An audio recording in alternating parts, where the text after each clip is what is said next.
১৯৮০ সালের ৯ সেপ্টেম্বর প্রশান্ত মহাসাগরের বুকে এক অন্ধকার রাত। উত্তাল ঢেউয়ের সাথে লড়াই করছিল এক বিশাল কার্গো শিপ।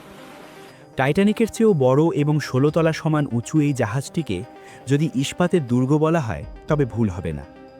কিন্তু মাত্র কয়েক ঘন্টার মধ্যেই এর আর কোনো নাম নিশানা রইল না। না কোনো রেডিও সিগন্যাল এলো, না সমুদ্রে কোনো ভাসমান ধ্বংসাবশেষ পাওয়া গেল। লক্ষ টন ওজনের এই জাহাজটি কোনো চিহ্ন ছাড়াই হঠাৎ কিভাবে গায়েব হয়ে গেল। কর্তৃপক্ষের তরফ থেকে ২০ বছর ধরে বিশ্বকে শুধু একটাই কথা বলা হয়েছে, জাহাজটি কেবল ডুবে গেছে। কিন্তু যখন জাহাজে থাকা এক ক্রু মেম্বারের বাবা সত্য খোঁজা শুরু করলেন, তখন সমুদ্রের নিচে লুকিয়ে থাকা সেই সত্য সবার চোখ খুলে দিল। বিশ্বের লুকানো সত্য চ্যানেলের ভিডিওতে আপনাদের আবারও স্বাগতম। ১৯৮০ সালের ৯ সেপ্টেম্বর সন্ধ্যায় প্রশান্ত মহাসাগরের গভীর ঢেউ চিরে এমভি ডার্বিশায়ার নামের এক বিশাল কার্গো শিপ জাপানের উদ্দেশ্যে এগিয়ে যাচ্ছিল। কিন্তু ঠিক সেই সময় পূর্ব দিক থেকে ধেয়ে আসছিল আরেক অনাহুত অতিথি, টাইফুন অর্কিড। এমন এক ঝড় যা প্রতি ঘন্টায় আরও বেশি ভয়ঙ্কর হয়ে উঠছিল। এমভি ডার্বিশায়ার গত ৮ সপ্তাহ ধরে একটানা সফর করছিল। কানাডার লোহার খনি থেকে ১৫০০ টন লোহা বা আকরিক বোঝাই করার পর আটলান্টিক মহাসাগর পাড়ি দিয়েছে। আফ্রিকার দক্ষিণ প্রান্ত ঘুরে এবং ভারত মহাসাগরের ঢেউ কাটিয়ে এখন তার শেষ গন্তব্যের খুব কাছে। জাহাজে ছিলেন ৪২ জন অভিজ্ঞ মানুষ, যাদের মধ্যে ইঞ্জিনিয়ার, হেল্পার এবং এক্সপার্টরা ছিলেন। তারা সবাই সফরের শেষ কয়েক ঘন্টা গুনছিলেন, কিন্তু সম্ভবত ভাগ্যের লিখন ছিল অন্যরকম। জাহাজের ক্যাপ্টেন জেফ্রি আন্ডারহিল, যার ২০ বছরের অভিজ্ঞতা ছিল, তিনি ছিলেন এই মিশনের দায়িত্বে। তার স্ত্রীও ইংল্যান্ড থেকে জাপানে পৌঁছে গিয়েছিলেন স্বামীর অপেক্ষায়, কিন্তু তাদের সেই মিলন এখন কেবল স্বপ্নই রয়ে গেল। ক্যাপ্টেন আন্ডারহিল আবহাওয়া রিপোর্টের ওপর ভরসা করছিলেন। কেরিয়ারে তিনি এমন অনেক ঝড় দেখেছেন। তার বিশ্বাস ছিল ডার্বিশায়ার সহজেই এই টাইফুন মোকাবিলা করতে পারবে। এই মুহূর্তে নিরাপদ কোনো বন্দর বা সেফ হারবার বেশ দূরে ছিল, তাই ঝড়ের সাথে লড়াই করাই ছিল একমাত্র উপায়। ক্যাপ্টেন গতি কমিয়ে দিলেন এবং জাহাজের দিক সামান্য ঘুরিয়ে ঢেউয়ের মুখোমুখি করলেন। ঝড়ের সময় জাহাজগুলো সাধারণত এমনটাই করে, যাতে ভারসাম্য বজায় থাকে।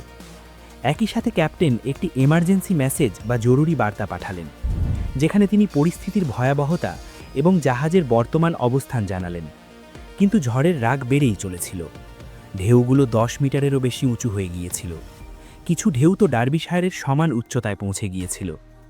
১০০০ ফুট লম্বা ডার্বিশায়ার টাইটানিকের চেয়েও দীর্ঘ ও চওড়া এবং উচ্চতায় ১৬ তলা ভবনের সমান। এটি কোনো সাধারণ জাহাজ ছিল না, এটি ছিল অত্যাধুনিক এক ইস্পাতের দুর্গ, যা তৈরি হয়েছিল পৃথিবীর সবচেয়ে ভয়ঙ্কর সমুদ্রের সাথে পাল্লা দেওয়ার জন্য। আর এজন্যই ক্যাপ্টেনের কাছে টাইফুন অর্কিড সাধারণ একটি ব্যাপার মনে হয়েছিল।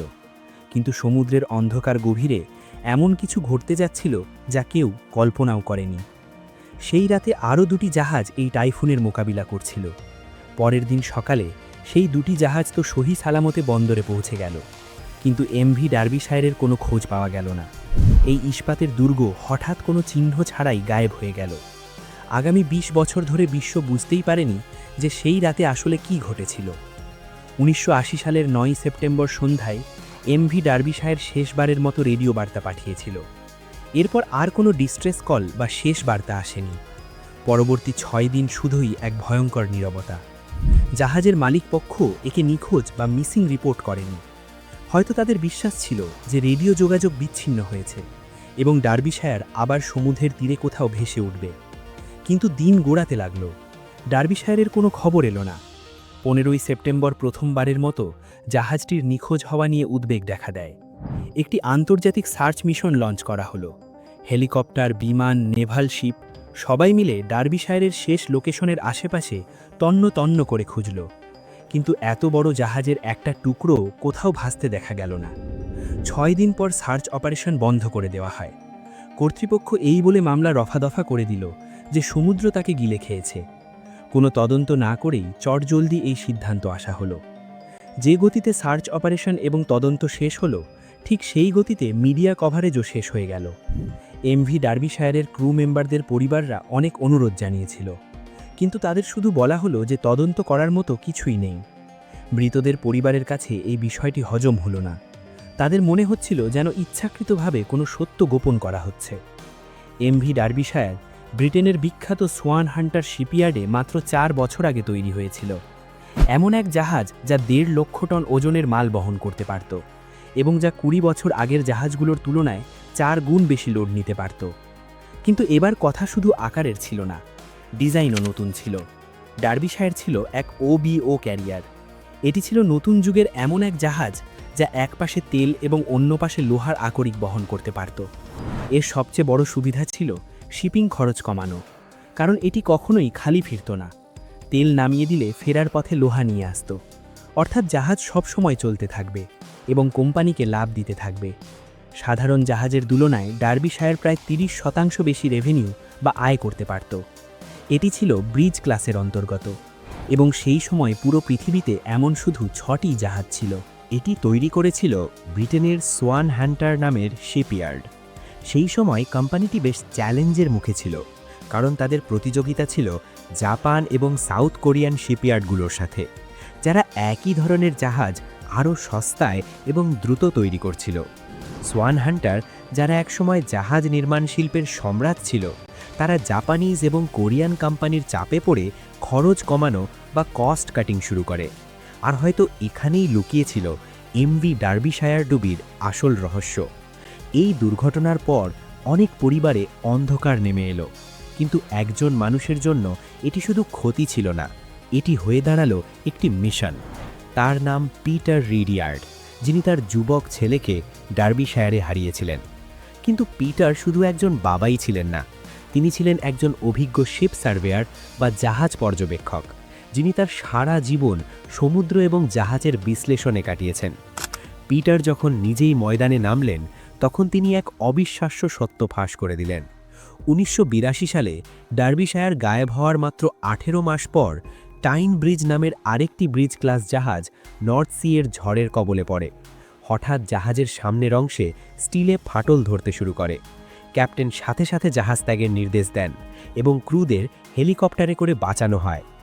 এই ঘটনায় জাহাজটি বেঁচে যাওয়া ছিল এক অলৌকিক ব্যাপার, কারণ হয়তো প্রকৃতিও এবার সত্যটা দেখাতে চেয়েছিল। পিটার যখন সেই জাহাজটি ঠিকমতো পরীক্ষা করলেন, তখন দেখা গেল জাহাজের সামনের অংশের এক জায়গায় ফাটল ধরেছে। আরও কিছু নথিপত্র পড়ার পর তিনি জানতে পারলেন শুধু এটাই নয়, প্রতিটি ব্রিজ ক্লাস জাহাজে ফাটল দেখা দিচ্ছে, আর এই ফাটলগুলো ঠিক একই জায়গায় হচ্ছে। আর তারপর এই জাহাজগুলোকে চুপিসারে মেরামতের জন্য বন্দরে ডেকে পাঠানো হচ্ছিল। শুধু তাই নয়, পিটার আরও একটি বিস্ময়কর তথ্য খুঁজে পেলেন। এই জাহাজগুলো অরিজিনাল ডিজাইন বা নকশা অনুযায়ী তৈরি হয়নি। কিছু অংশ তাড়াহুড়ো করে মূল নকশা থেকে সরে এসে বানানো হয়েছিল। পিটারের হাতে এখন এমন এক প্রমাণ ছিল যা হয়তো এমভি ডার্বিশায়ারের তদন্ত পুনরায় শুরু করতে পারত। পিটার এইসব প্রমাণ জোগাড় করে ডিপার্টমেন্ট অফ ট্রান্সপোর্টেশনে পাঠিয়ে দিলেন, কিন্তু তারা কোনো অ্যাকশন না নিয়ে শুধু বলল ডার্বিশায়ার ডুবির তদন্ত আগেই হয়ে গেছে এবং নতুন কোনো তদন্তের পরিকল্পনা নেই। কর্তৃপক্ষ কান বন্ধ করে রাখল, কিন্তু মৃতদের পরিবার এবার মুখ খুলল। ১৯৮৪ সালে তারা ডার্বিশায়ার ফ্যামিলি অ্যাসোসিয়েশন গঠন করল, যার একটাই উদ্দেশ্য ছিল সত্য উদ্ঘাটন করা। নভেম্বর ১৯৮৬ সালে কাউলুন ব্রিজ নামের আরেকটি ব্রিজ ক্লাস জাহাজ আয়ারল্যান্ড উপকূলের কাছে সমুদ্রে ফাটল ধরার কারণে অকেজো হয়ে যায়। আটলান্টিকের উত্তাল সমুদ্রের ধাক্কা এর দুর্বল কাঠামো সহ্য করতে পারেনি। কাউলুন ব্রিজ ছিল ৬টি ব্রিজ ক্লাস জাহাজের মধ্যে শেষটি, যেখানে সেই বিশেষ মেরামতের কাজ করা হয়নি যা পিটার অন্য জাহাজগুলোতে খুঁজে পেয়েছিলেন। এবার ব্রিটিশ সরকার আর চুপ থাকতে পারল না এবং পুনরায় তদন্ত শুরু করার সিদ্ধান্ত নিল।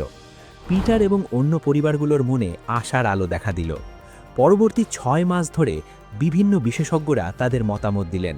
কেউ ডিজাইনের দোষ দিলেন, কেউ সমুদ্রের, কিন্তু এই তদন্তে পিটার দেওয়া প্রমাণগুলোর ওপর কোনো গুরুত্বই দেওয়া হলো না। তার প্রমাণ, যা সরাসরি কাঠামোগত ত্রুটির বা স্ট্রাকচারাল ফেলিয়ারের দিকে ইঙ্গিত করছিল, সেগুলোকে খুব চালাকির সাথে ধামাচাপা দেওয়া হলো। তদন্ত রিপোর্টে বলা হলো এমভি ডার্বিশায়ার এবং ব্রিজ ক্লাস জাহাজগুলোতে কোনো কাঠামোগত ত্রুটির প্রমাণ মেলেনি। ডার্বিশায়ার ছিল আর 10টা জাহাজের মতোই, যা সমুদ্রের ঢেউয়ের শিকার হয়েছে। যে পরিবারগুলো গত এত বছর ধরে লড়াই করছিল, তাদের জন্য এই রিপোর্ট ছিল এক বড় আঘাত। দ্বিতীয় তদন্তের পর পরিবারগুলোর মনোবল ভেঙে যাচ্ছিল। তাদের একটাই কথা ছিল, ডার্বিশায়ারের রহস্য সমুদ্রে নয়, লুকিয়ে আছে সিস্টেমে। কিন্তু তারা হাল ছাড়েনি। 1994 সালে ইন্টারন্যাশনাল ট্রান্সপোর্ট ওয়ার্কার্স ফেডারেশনের সাথে মিলে একটি প্রাইভেট ইনভেস্টিগেশন টিম গঠন করা হলো। সবাই মিলে এই মিশনের খরচ বহন করল এবং ঠিক করা হলো 14 বছর পর এমভি ডার্বিশায়ারকে সমুদ্রের নিচে খোঁজা হবে। আশ্চর্যজনকভাবে মাত্র 23 ঘন্টার মধ্যে সমুদ্রপৃষ্ঠ থেকে 4 কিলোমিটার নিচে ডার্বিশায়ারকে প্রায় অক্ষত অবস্থায় খুঁজে পাওয়া গেল। এটি ছিল সত্যি এক বিশাল সাফল্য। কিন্তু এই রহস্য সমাধানের জন্য সমুদ্রের নিচে জাহাজের প্রতিটি অংশের ছবি তোলা হলো এবং পরবর্তী 6 বছর ধরে চলল তদন্ত। 6 বছর পর তদন্ত রিপোর্টে আসল সত্য দিনের আলোর মতো পরিষ্কার হয়ে গেল।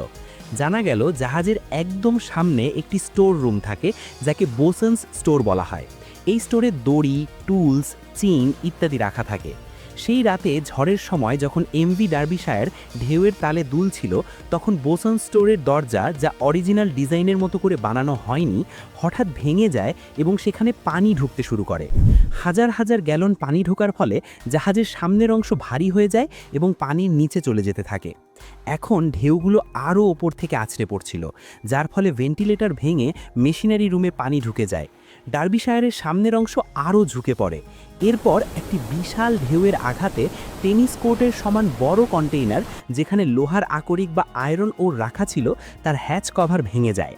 প্রথমে একটি কন্টেইনারে পানি ঢোকে, যার ভারে সামনের অংশ আরও নিচে চলে যায়। দেখতে দেখতে সব কন্টেইনার একে একে পানির নিচে চলে যায় এবং শেষমেশ ব্রিটেনের সবচেয়ে বড় জাহাজ ডার্বিশায়ার প্রশান্ত মহাসাগরের অন্ধকারে তলিয়ে যায়।